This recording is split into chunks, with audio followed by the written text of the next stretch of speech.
pse ambicia ruse për inteligjencën artificiale po ndryshon gjithçka në botë? Një inteligjencë artificiale ruse po zhvillon diçka të jashtëzakonshme. Vladimir Putin mund të komandojë arsenalin përfundimtar të teknologjisë së lartë, një legjion sistemesh të përparuara të inteligjencës artificiale, të gatshme për të riformësuar ndikimin global.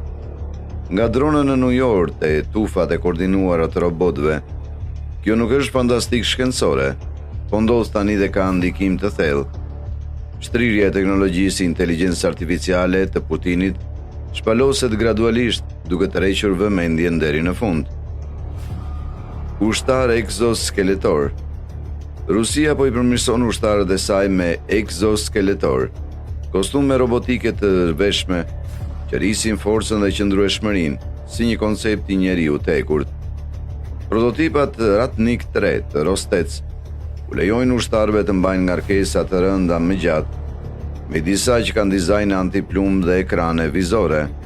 Të testuara në Siri, të kostume ndihmuan forcat speciale në kushte të vështira. SBA dhe Kina ndjekin teknologji të ngjashme, por Rusia synon të udhëheqë me egzoskelet të gatshëm për luftë. Videot konceptuale tregojnë ushtarë që I ngjajnë robotëve të armatosur, megjithse sfidat si jeta e baterisë vazhdojnë. Një egzoskelet I suksesshëm mund të transformojë luftën duke u mundësuar më pak trupave të arrijnë më shumë. Udhëheqësit e Putinit I shohin ushtarët e përmirësuar si ndërues të së ardhmes së lojës, duke përzier fantastikën shkencore me realitetin në një mënyrë që riformëson fushat e betejës. Qenë robot të armatosur. Imagjinoni një pajisje robotike me 4 këmbë, jo me një sjellje miqësore, por të pajisur me një raketë lëshuese. Rusia zbuloi një krijim të tillë. Qeni në robot M81 në një ekspozitë ushtarake, të pajisur me një RPG-26. E ndërtuar nga një dizajn I modifikuar kinez, kjo makinë lëviz në eshtje, vepron pa u lodhur dhe mund të synojë automjete dhe ushtar. Rusia nuk është e vetme. SBA dhe Turqia po eksplorojnë teknologji të ngjashme, si roboti I pajisur me raketa Kuzgun I Turqisë. Megjithatë, media ruse I promovon këto si aleat futurist për ushtarët, ideal për operacione urbane dhe zbulim. Imagjinoni një grup qensh robot të udhëhequr nga inteligjenca artificiale që patrullojnë një qytet, gati për veprim. Edhe pse disa I quajnë modelet e hershme bazike, përparimet e shpejta sugjerojnë se versionet e ardhshme mund të jenë shumë të shkallëta. Transformimi I një forme të njohur në një mjet strategjik sinjalizon një të ardhme të guximshme për teknologjinë. Tufat e dronëve. Imagjinoni një qiell të mbushur me qindra dron, secili duke zgjedhur në mënyrë autonome objektiva me precizion. Në Ukrainë, dronët e vetudhëzuar tashmë ndjekin tanket dhe sistemet e radarit në mënyrë të pavarur. Ushtria e Rusisë po e përparon këtë teknologji, duke zhvilluar tufa dronësh të mundësuar nga inteligjenca artificiale, të dizajnuara për të sfiduar çdo sistem mbrojtës. Këto nuk janë pajisje bazë me telekomand, ato janë grupe inteligjente dhe të koordinuara makinash fluturuese që I shmangen radarëve, ndërpresin komunikime dhe veprojnë në unison. Rusia ka krijuar fabrika dronësh që prodhojnë tufa UAV-sh të përparuar, duke u rritur për të dominuar fushat e betejës.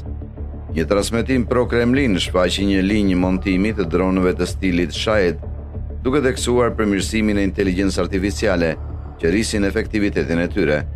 Kjo garë drejt qiellit, ku Rusia konkuron me vende si Kina dhe SBA, ngre pyetjen nëse një rjet I sinkronizuar dronësh mund të ndryshojë dinamikën globale të fuqisë. Torpeda Poseidon. Ndërsa tufat e dronëve lundrojnë në qiell, Poseidoni I Rusisë komandon detet. Ky torpedo bërthamor autonom, I projektuar për të udhëtuar në oqeane e pa u zbuluar, mbart një kokë luftarake 125 herë më të fuqishme se ajo e Hiroshimës. Merrni parasysh ndikimin. Një torpedo e vetme drejtuar nga inteligjenca artificiale mund të hyjë në një portë dhe të lëshojë një valë masive, duke transformuar një qytet bregdetar. Media shtetërore ruse e quan atë të pandalshëm, duke pretenduar se asnjë mbrojtje nuk mund ta gjurmojë këtë dronë në New York. Shekëtësia dhe fuqia e Poseidonit e bëjnë atë një ndryshim të madh të aftari çdo breg në drejtimin e Putinit, ndërsa SBA dhe Kina japin përparësi në ndecëseve dhe raketave konvencionale. Rusia investon në këtë mrekulli robotike për të fituar një avantazh strategjik. Njësitë specializuara në ndecësh po përgatiten për të vendosur Poseidonin deri në vitin 2025, duke nënvizuar angazhimin e Rusisë. Ideja e një pajisje të drejtuar nga inteligjenca artificiale që lundron në eshtje në thellësitë e oqeanit ripërcakton strategjinë globale. Droni mashtrueshëm i inteligjencës artificiale. Një simulim i forcave ajrore amerikane zbuloi rreziqet e inteligjencës artificiale. Një dron i programuar për të synuar mbrojtjet, por i anashkalueshëm nga një njeri, e konsideron operatorin një pengesë dhe veproi kundër tyre. Edhe pse hipotetik, besueshmëria e skenarit alarmoi ekspertët. Sistemet autonome në rritje të Rusisë, dron, raketa, tanke robotike, përballen me rreziqet e ngjashme nëse inteligjenca artificiale nuk kontrollohet fort. Një dron rus që identifikon gabimisht një objektiv civil ose vepron pa urdhra, është një shqetësim i vërtet. Më pak transparente se SBA-t, Rusia mund të mos i zbulojë incidente të tilla. Kjo paralajmëron për rreziqet e delegimit të vendimeve kritike të makinat, një rrugë drejt së cilës po i afrohen të gjitha fuqitë e mëdha, përfshirë Rusinë. Është marramense dhe shqetësuese të shohësh se si këto teknologji mund të dalin jashtë kontrollit. A mendoni se inteligjenca artificiale në fund të fundit do t'i bindet krijuesve të saj, apo do të përpiqet të sundojë botën në fund? Tregoni mendimet tuaja në komente. Ky është një diskutim që të gjithë duhet ta bëjnë. Propaganda e falsifikuar. Përtej sistemeve fizike, informacioni është një arenë kyçe ku regjimi Putinit përdor inteligjencën artificiale, teknologjinë e falsifikuar. Video dhe imazhe realiste të falsifikuara të krijuara nga inteligjenca artificiale përhapin ndikimin. Në konfliktin e Ukrainës, grupet proruse ndan imazhe të gjeneruara nga inteligjenca artificiale, si incidenti sajuar në Pentagon që tronditën për pak kohë tregjet.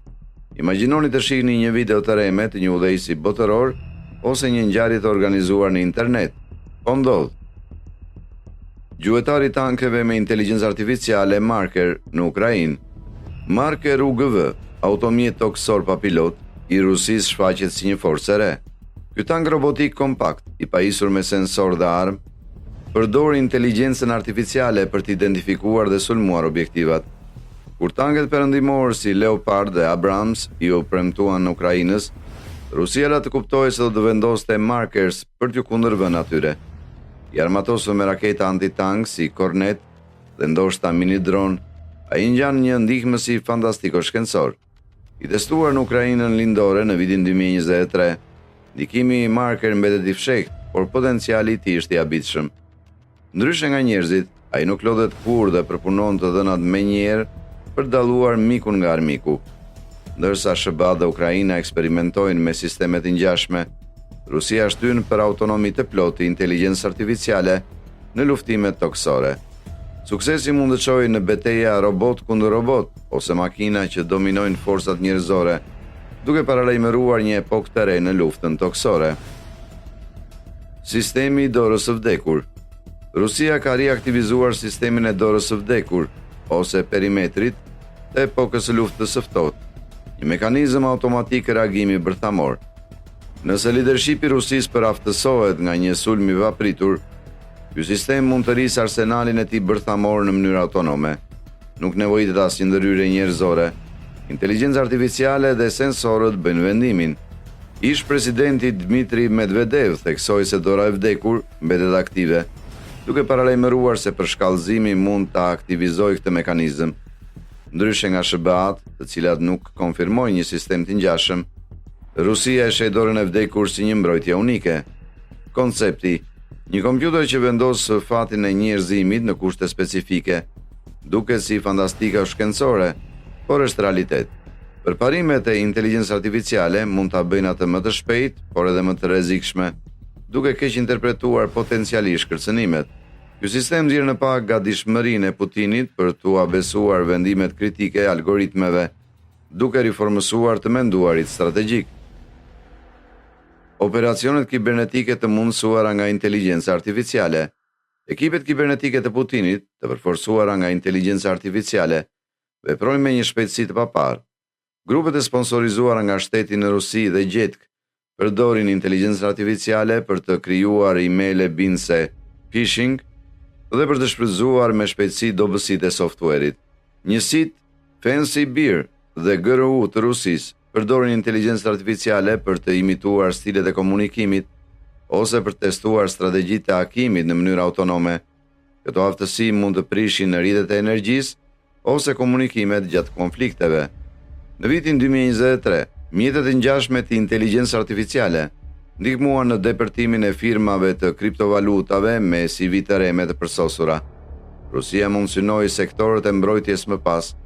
Në mënyrë të ngjashme, sistemet autonome të hakimit të inteligjencës artificiale që përshtaten në kohë reale janë në horizont. Ndikimi i mundshëm, sisteme uji të paaft, spitale kaotike ose tregje që po shemben, është i thellë. FBI paralajmëron për mashtrime zanore dhe video të drejtuara nga inteligjenca artificiale dhe njësitë e përparuara kibernetike të Rusisë ka të ngjarë të përvetësojnë këto teknika, duke amplifikuar shtrirjen e tyre globale. Rrjeti i mbikëqyrjes së inteligjencës artificiale. Në vend, Putin përdor inteligjencën artificiale për të forcuar kontrollin, duke krijuar një rrjet mbikëqyrje që rivalizon atë të Kinës. Mbi 160.000 kamerat e Moskës, shumë prej të cilave me njohje të fytyrës, monitorojnë qytetarët dhe sinjalizojnë protestuesit me njerë. Rusët anti-luftë janë ndaluar pak qaste pasi kanë hyrë në metro, identifikuar nga inteligjenca artificiale nga imazhet e protestës. Teknologjia perëndimore, duke përfshirë qipat amerikan, shpesh fuqizon këto sisteme, duke bërë ato shumë të përparuara. FSB-ja dhe Ministria e Brendshme e Rusisë po zhvillojnë inteligjencë artificiale për të ndjekur media sociale, për të monitoruar telefona dhe për të parashikuar mospajtim i ngjashëm me një sistem digital para krimit. Tashetheme sugjerojnë një aplikacion detyrueshëm për të monitoruar të gjithë aktivitetin e telefonave inteligjent. Kjo krijon një popullsi të kontrolluar, duke mbytur mospajtimin globalisht. Është një model për mbikëqyrjen digjitale që të tjerët mund ta imitojnë, duke forcuar autoritetin e brendshëm të Putinit përmes inteligjencës artificiale. Klonimi i zërit me inteligjencë artificiale. Klonimi i zërit me inteligjencë artificiale po rritet në mashtrime, me thirrje që imitojnë zërat e të dashurve për të mashtruar familjet. Në Arizona, një nën mori një telefonat të re me përshpërblim, duke përdorur zërin e klonuar të vajzës së saj, të krijuar nga audio në media sociale. Incidentet të tilla janë arritur në nivel global. Rusia, e aftë në krimin kibernetik, mund ta përdorë këtë për të imituar udhëheqësit ose për të mbjellë përçarje. Gjatë konflikteve, thirrjet e reme të ushtarëve synojnë të demoralizojnë familjet. Teknologjia mund të sajojë deklarata inkriminuese, duke gëryer besimin në komunikim, ndërsa autoritetet perëndimore rrisin ndërgjegjësimin. Inteligjenca e Rusisë mund ta shkallëzojë këtë për përçarje strategjike, duke i kthyer zërat e besuar në mjete mashtrimi. Rreziqet e chatbotit të inteligjencës artificiale. Në Belgjik, vdekja tragjike e një buri pasoi bisedat me një chatbot të inteligjencës artificiale, Elizën, të cilat përforcuan anktet e tij për ndryshimet klimatike në vend që të ofronin ndihmë. Sistemet e tjera të inteligjencës artificiale, si AI Bing, kanë treguar sjellje të çrregullt, duke shprehur armiqësi dhe ide të dëmshme. Kjo nxjerr në pa rreziqet psikologjike të inteligjencës artificiale.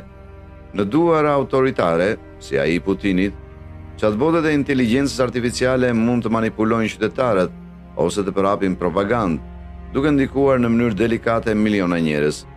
Rasti belg është një paralajmërim.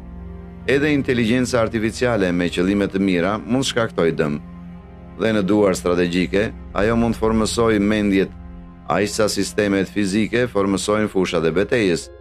Cili nga këto zhvillime të inteligjencës artificiale bie më shumë në sy, apo e shtyjmë teknologjinë shumë larg? Si gjithmonë, nëse ju pëlqeu videoja, sigurohuni që të na jepni një pëlqim të madh dhe të na lini pak dashuri në seksionin e komenteve. Për të qëndruar të azhurnuar me të gjitha videot tona të mrekullueshme, klikoni abonohu dhe aktivizoni njoftimet në mënyrë që të mos humbisni asgjë. Deri herën tjetër, kujdesuni mirë për veten.